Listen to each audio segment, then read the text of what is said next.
Thank you so much to our sponsor of the day, Mary Moore's Jewelry. You can reach out to her at shop_mbdesigns on Instagram or www.shopmbdesigns.com.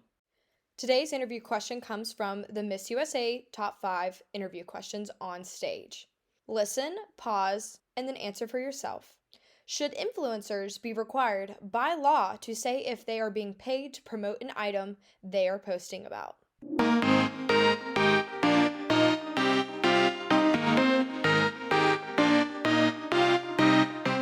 Hello everyone and welcome back to another episode of the Crowning Moment. If you're new here, my name is Casey Gibson, and don't forget to like, subscribe on whatever platform you are listening on.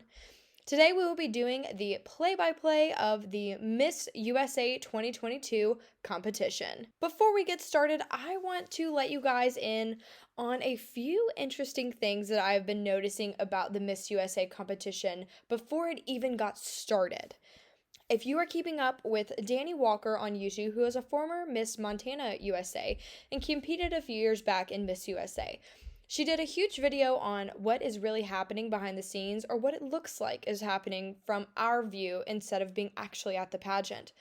This year, they had girls bring a multitude of outfits, but one of them being a first look outfit. This outfit was used at finals right before they decided who they wanted to be continuing on in the pageant. I will talk more about that when we get towards the end of this episode, but I want to touch and talk about a few things before we get there. On this list of items they needed to bring to Miss USA, they of course had their interview outfit, a couple different casual outfits. The one that really stuck out to me was 7 black bottoms. They could be shorts, they could be skirts, they could be pants, whatever you're feeling. You could have a short and a pant leg, whatever you want. This was very interesting. They gave the girls one Miss USA t-shirt sponsored, and other than that, the other sponsors of the pageant gave them a t-shirt like Best Buddies and Cinegents, which I'm still trying to figure out if it's makeup, lipstick, what that brand is, but we'll figure that out throughout this episode. So that was just an interesting part, and they said to bring one evening gown. However, if you notice, one person in particular had 2 evening gowns. She had one for prelims and one for finals. I didn't notice anyone else having that. So that's a very interesting thing, saying that they did say bring only one evening gown. Interesting. Well, let's get started on what happened at Miss USA 2022. All right, guys, before we, really dive into it, I want to name a few people that went to the Miss Academy. Out of the way of just them doing it at Cancun trip and, different groups as an entire class of Miss USA contestants this year. These are the girls that I noticed on Instagram from the tags and what people have showed me and sent me their pictures. I just want to go ahead and name off the list, and we'll see where they place in the top 16 and possibly the top 5. The girls that went to Miss Academy this year, out of the way of all the other things, were California, North Carolina, Texas, South Carolina, Georgia, Washington, New Hampshire, New Jersey, Montana, and Alabama. There are a few more, but these were the only ones that I could get photo proof of. All right, so they start the show with Elle and a shirtless motorcycle man. I was very confused about how this started. She was like, I'm ready to go see it. And then all of a sudden, it's this opening production, which I want to give them a 10 out of 10 on their opening production. Still not understanding why they have these bodysuits, but it was a whole moment.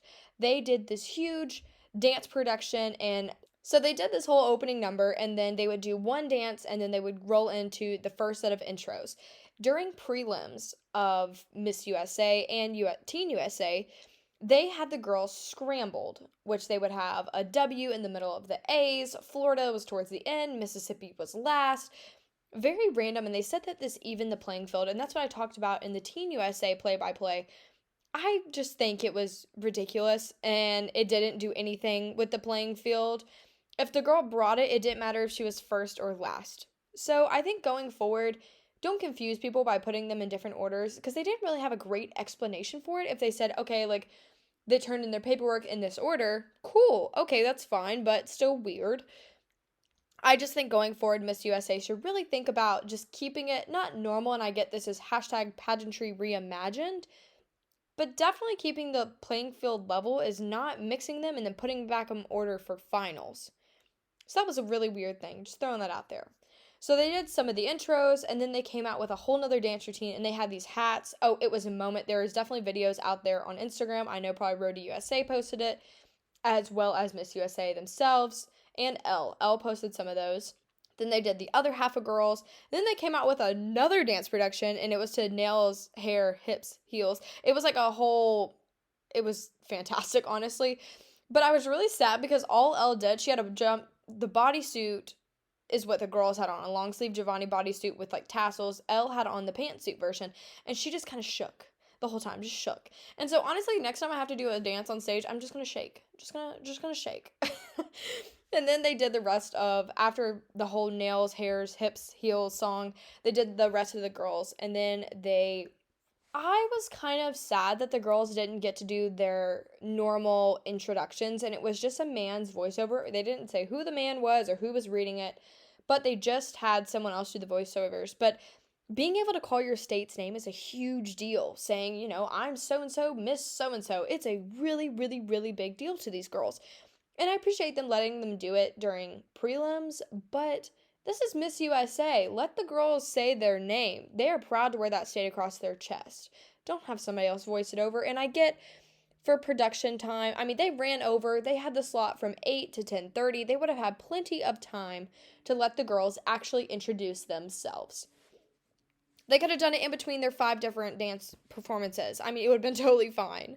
And the one big thing that they kept hitting on was for the next Miss USA, they wanted her to have her own unique style. This year, they were really big on fashion. And when I say Miss USA normally sets the field or the level of what's happening next in the pageant world, I really think so. There's a lot of ramble of maybe cutouts were back, and oh my goodness, the amount of cutouts on the Miss USA stage on those dresses, so many. So I can officially say I think cutouts in dresses for evening gown are back. So after they talked about how Miss USA has to have a unique style, she's going to have a lavish lifestyle, the package is enormous with fancy cars, fancy hotels, fancy, living spaces, 6 salary figure.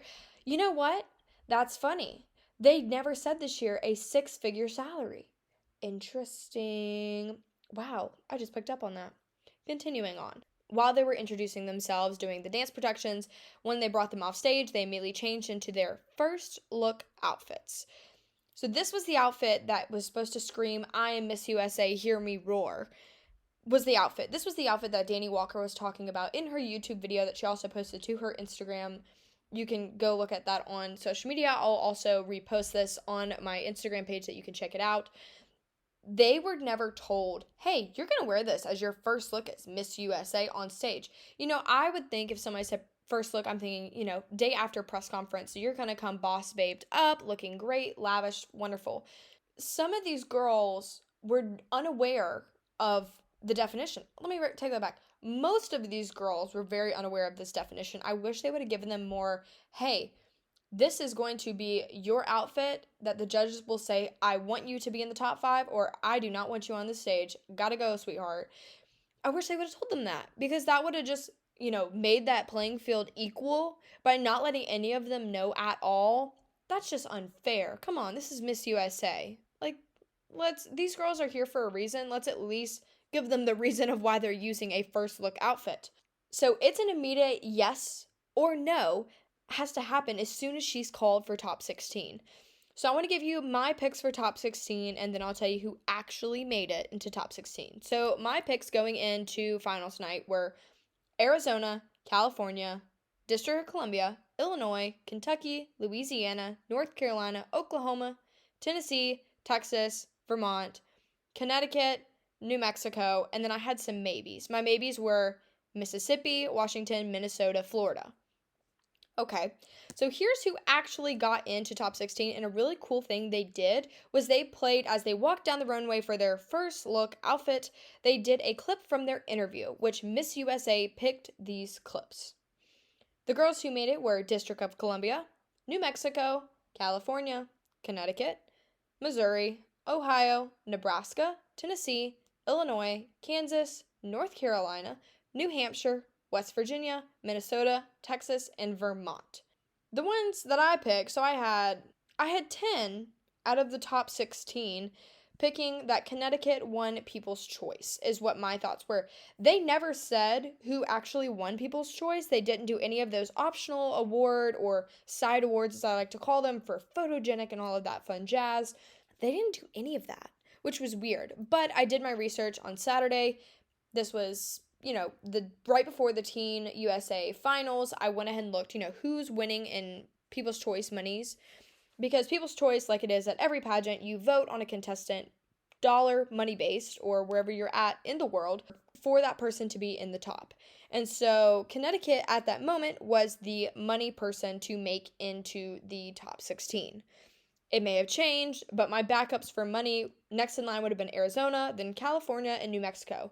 So I don't know. It could have been New Mexico, California, or Connecticut, but the fact that Arizona wasn't in there means that Connecticut must have been the People's Choice winner. So after they do their top 16, they run straight into the top 12 for swimsuit. They go into for swimsuit. All of the contestants came out in their swimsuit, which was so nice. I appreciate that they allowed all the girls to get back into their swimsuit, even though they may have not made that top 16. It still gave them one more chance on live television. That is awesome. I appreciate that. That was a really sweet moment for those girls, especially good branding for them, for Kittenish. Let's talk about these swimsuits before we keep moving on. The one big thing I wrote next to every person's name in my prelim group was butt glue. If anyone out there does not know what butt glue is, it is a roll-on or even used toupee tape, which is double-sided sticky tape, to hold down the bottom of your swimsuit. Some of these swimsuits became thongs because, them girls are strutting, they are moving so fast, they're in high heels. So when you match high heels in a bikini with your bottoms up the back side of you, that's just, it's concerning. We'll go with that. It's concerning. So I get maybe they just didn't have time to put the butt glue on, but you could tell the girls that were very prepared for swimsuit had the butt glue or the toupee tape. They were making sure their bottoms did not move. They make butt glue or butt tape or butt spray, whatever you need to get that swimsuit sticking down. Girlfriend, invest in some booty glue. But moving forward, they did their swimsuit. They had all the girls come out, and for top 12 in swimsuit, they had New Hampshire, Kansas, Texas, Tennessee, North Carolina, Nebraska, Minnesota, New Mexico, Ohio, Vermont, Illinois, and Connecticut. They did their swimsuit walk. It was fantastic. And the one thing they kept talking about over and over and over, which I understand, Crystal Stewart, they just kept talking about how great she was. It was amazing to be under her leadership, and I want to be half the woman you are one day. But what tells me something isn't as genuine as it is facial expressions. You got to read somebody's body language when they're talking nicely about someone to see if that's exactly how they feel about them. So just go back and watch some of those clips and you'll see what I'm talking about. But what was really cool, the CEO of Miss Universe was there. The owner of the whole Miss USA CEO organization was there as well. So that was nice to have all of them there, as well as Miss Universe herself was there. They brought out the new Miss Teen USA. She is really, really well spoken. I was really proud of her. She looked amazing in a Giovanni gown. And it was a great sign because she even mentioned, she was like, if you look at the video from last night, I turned around and all the girls just rushed me. Pinpoint that in your head for me. For the teen, she said, she turned around and all of the girls rushed to hug her. That is when you know they crowned the correct person on stage. Every year, they have always had the Miss USA rush. Instagram reels that show when Chesley Crest won or when Deshauna Barber, any of them winning, the girls always rush them. If you watch the footage, you can see all of them rushing to the runner-ups. Morgan Romano is being hugged left and right. There's pictures of it on Instagram. It just is very interesting. And if they told the girls, please don't rush, we want this to be her moment, whoever it is, totally fine. But it just says a lot if they let the teens rush and then the misses don't even rush the winner. So the girls moved into evening gown, in which I kind of like this part. It was giving Julia Heron, Miss South Carolina, America vibes. Julia played the piano the entire time, each night and finals, when the contestants or delegates were competing in evening gown. And that's what happened here. They had I want to say it was Flowers, I think was the girl's name.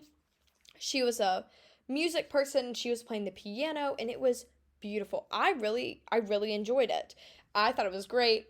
Some people, not so much. They were kind of complaining that they didn't have real music. They had their own type of music because they didn't want to pay to use other people's music on live television, which was kind of funny, but I didn't even notice. So for evening gown, some of my standout favorites were definitely Texas. And did you guys notice she had two dresses? She was the only one that I noticed in the top that made it that had two dresses. Her first dress on prelim night was a sage green, flowy, muted colored dress with a nude top that had it almost looked like it was coming into her chest with beading. But when she walked out in the gold gown, I was like, I know on that Miss USA list they said one evening gown, sister, but it's okay. North Carolina, Vermont, and Illinois. Those were my standout ones. Those stairs coming down the stage, if you actually watch Miss USA and Teen USA, you know what I'm talking about.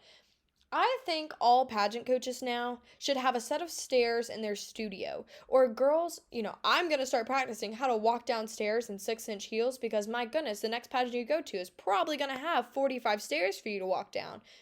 I felt awful for Miss Kansas because she had a long, slinky silver dress on, and, you're not used to probably having to do stairs in an evening gown. And so she was, trying to get down the stairs, but it was rough. I felt terrible for her because that's not something you're normally preparing for, walking downstairs in an evening gown. So from now on, coaches out there listening, put a set of stairs in your store, even if it's 4 stairs, 3 stairs, 10 stairs, put some stairs in your store.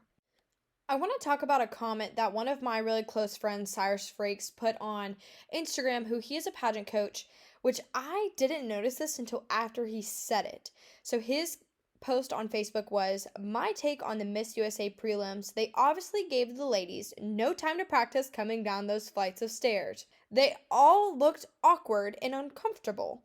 Please fix that before finals. Love the up-close camera angles. It shows so many that are mimicking the same robotic facial expressions. Pulse your lip, 1, 2, 3. Half smile, 1, 2, 3. Chin up, 1, 2, 3. Fake giggle laugh, 1, 2, 3. Pulse your lips, 1, 2, 3. Cut your eyes to the left, 1, 2, 3. Shoulder shrug, 1, 2, 3. What happened to girls just being naturally beautiful and being themselves? Other than that, can't wait for the final showdown. Hashtag the king has spoken. I agree with him here. You could definitely notice all the girls doing the same movements, but is that a Miss Academy thing? Or is that what they taught them how to do? Or are they just copying each other? I don't know. But they definitely did it a little less in finals because the nerves are on. The girls are not, robotic thinking for those kind of performances. After evening gown, all the girls looked wonderful. They did one last look, and then they had the Miss Universe come on. She almost started crying on the stage. I think she really loves what she's been doing this whole year. She's been very visible, working really, really, really hard. And she wanted to make the message and make sure everyone knew that we are all beautiful in our own bodies. She has been catching a lot of bad, negative comments about her body transitioning since she won Miss Universe. And that's a stressful position. None of us have ever been in that, unless you're a Miss Universe listening, because girl, if so, reach out to me. I'd love to chat with you. But that's a position that no one is ever, I think, really mentally and physically prepared for, and I bet it's definitely taking a toll on her. And learning to love yourself is the most important thing that girls need to do, and men need to do nowadays. Next, they showed another clip. This one was kind of funny. It was of Elle in the casino doing a little promo for the Grand Sierra Resort, where they have a bunch of different casinos in Reno, Tahoe, and she had this dress on, and it literally had a deck of cards over her shoulders. It was kind of funny, and I was like, what? So I literally put in my notes, Elle in a card dress? Not kidding. It literally was made of cards.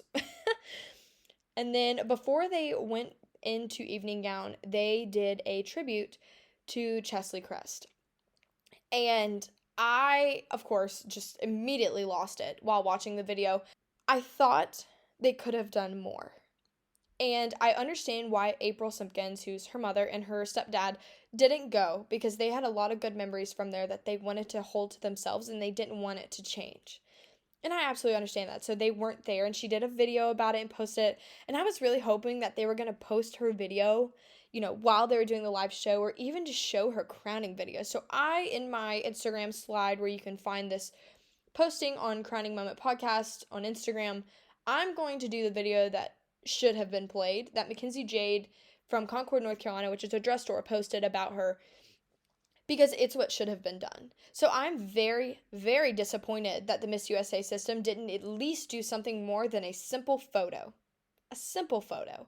So I just want to say that. And yeah, I'm a little upset about it, a little angry. And that's okay, because we all should be. All she gets is a photo. She was way more than that. She deserved way more than that. But I digress. I'll make sure I post something. After they did their evening gown, they went ahead and did a sitting around the table conversations like the teen did. Deshauna Barber again put on her Instagram story, yeah, I don't know how I feel about this. This is not what I would say is a Miss USA big deal, is, sitting around a table and chatting. That's just not it. I'm fine with just a simple onstage question. We move into crowning, we move on with our lives. It happens. Yeah, this whole table thing, like, Miss America is trying to do it. Miss USA is doing it now. It's just, I get it, preps the girls. Give them a funny question, then give them a serious question standing there. You don't have to do it as a group, because then it's really uncomfortable. All the girls are trying to talk in over each other. And then one of the big things was the lady that was emceeing, she asked a question like a this or that, are skinny jeans or flare jeans in? And she looked at Ohio and was like, I'm only going to pick a few people. Like, you need to hurry up if you're going to answer. And like, the uproar of people on social media, like, it was kind of rude. Like, it was definitely rude. So I think they need to be done with that whole section.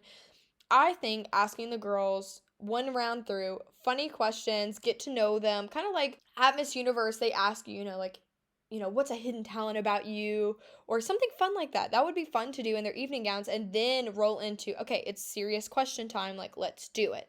That would be a fun way to do it, rather than doing the whole sit down. They have to change twice. It's just a lot of moving parts.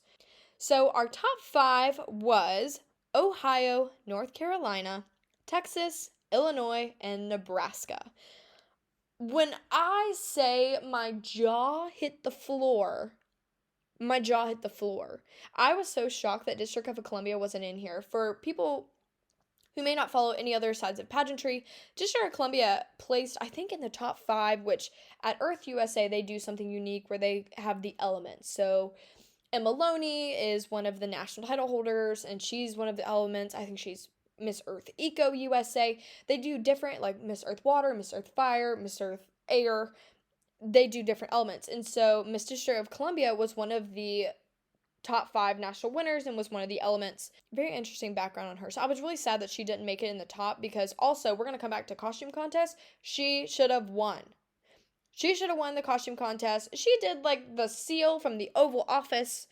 It was fantastic. So kudos to you, DC. You really, really, really, really, really brought it in the costume contest, and you really brought it in Miss USA, and I'm so sad that you didn't make top 5. I digress again. So top 5, we started with our serious onstage questions. Nebraska. So Nebraska's question, these are spark noted questions, not exact wording. They asked her a question along the lines of, in 2022, why are women still facing issues in male-dominated fields? She said, people just don't recognize women, and as an attorney, I'll make sure that they are seen. It was kind of like okay. She answered the question, but it just wasn't enough oomph behind it. So next one they had was Illinois, and her question was, are placing age limits on voting ethical? They were talking about putting a max and a minimum on voting, or changing the minimum age limit. And she said, I think that everyone should go after their wildest dreams, and I do not think it's ethical to place limits on people, especially in voting realms, when we need everyone's vote, because everyone's vote matters. And I was like, yes, ma'am. Retweet.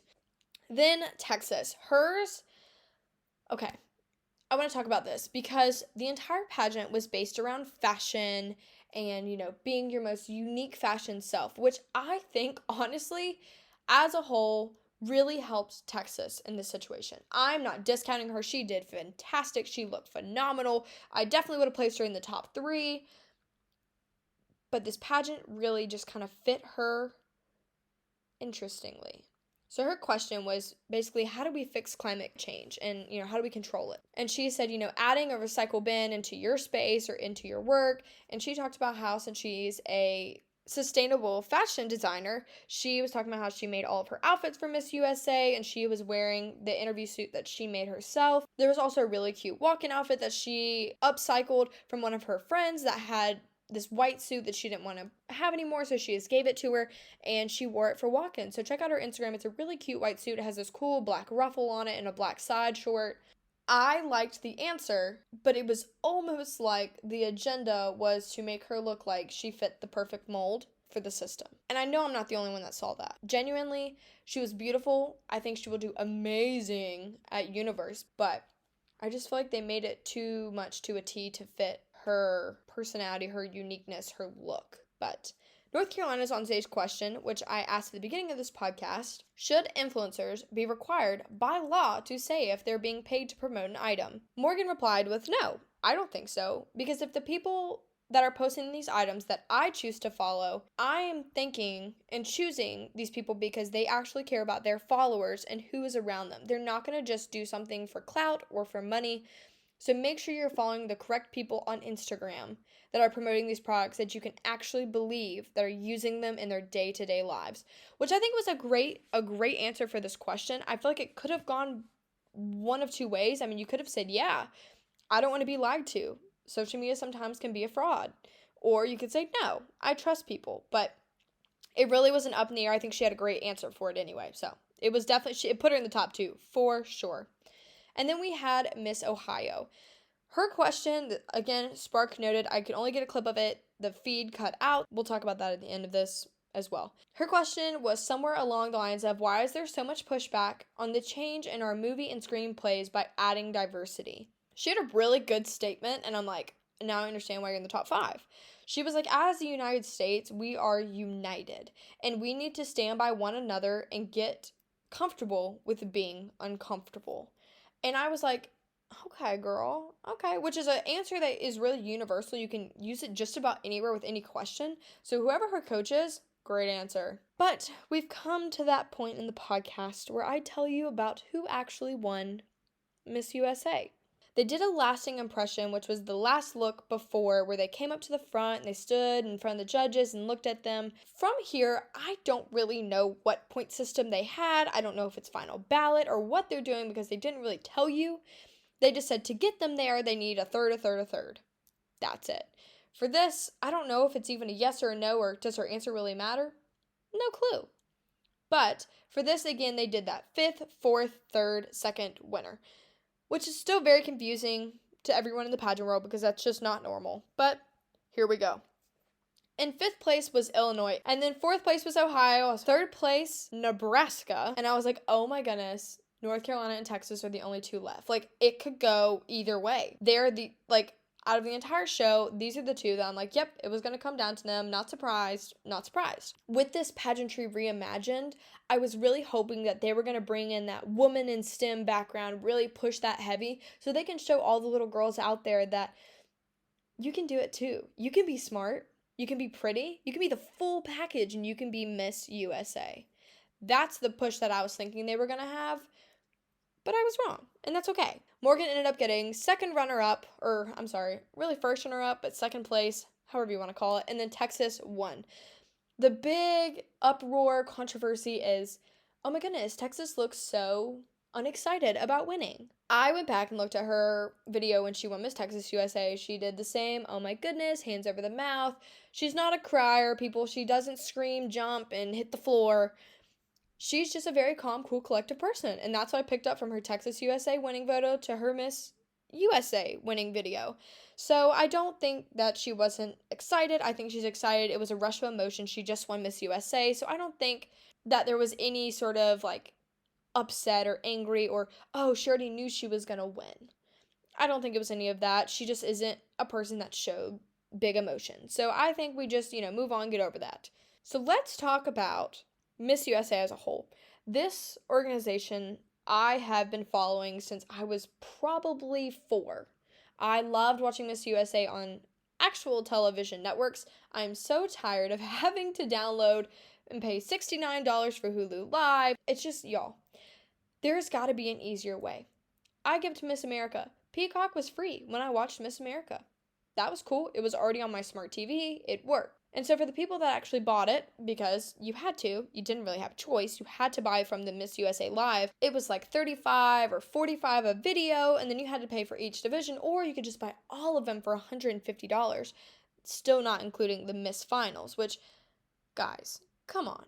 Like, this seems like it's about to go on Pageants Live. Like, what are we doing? This is Miss USA. Crystal, I love you, girl, but we got to get on one of these news stations. I am so tired of having to spend all this extra money just so I can watch my favorite people. I get you got to make money somewhere, but can we not make money off the people? Like, can we just, like, do it off of views that the news stations already get and stop making us have to pay so much money to watch this show? Because that's turning people away from watching it because it's not as accessible to watch. With your average run-through clicker, if you're, the channel changer people, if they scroll over Miss USA, they'll usually stop. So the fact that it's not there anymore, or that you have to go get it from these hidden TV, Hulus and YouTube TVs, nobody's going to watch it like they used to. So let's really think about that for next year. It's just a good critique that I have for you guys. Let's just work on that. But I really think, live streaming on YouTube is a great idea. Live streaming on Facebook is a great idea. Just like, is there some way that we could make it more affordable for just the average person wanting to watch Miss USA? Also, remember I said we're going to come back about the Miss Academy? Let's talk about it. So in our top 5, we had Ohio, Nebraska, North Carolina, Texas, and Illinois. So on my list of things I could find, there was another girl out there, I don't remember who it was, but there's another one in that top 5 that also went to Miss Academy. So North Carolina, Texas, top 2. So it's just interesting. So the question is, do you have to go to Miss Academy to win Miss USA? It's a good question. I also wanted to touch on that costume contest. So I actually watched the costume contest, and of course, my favorites were District of Columbia.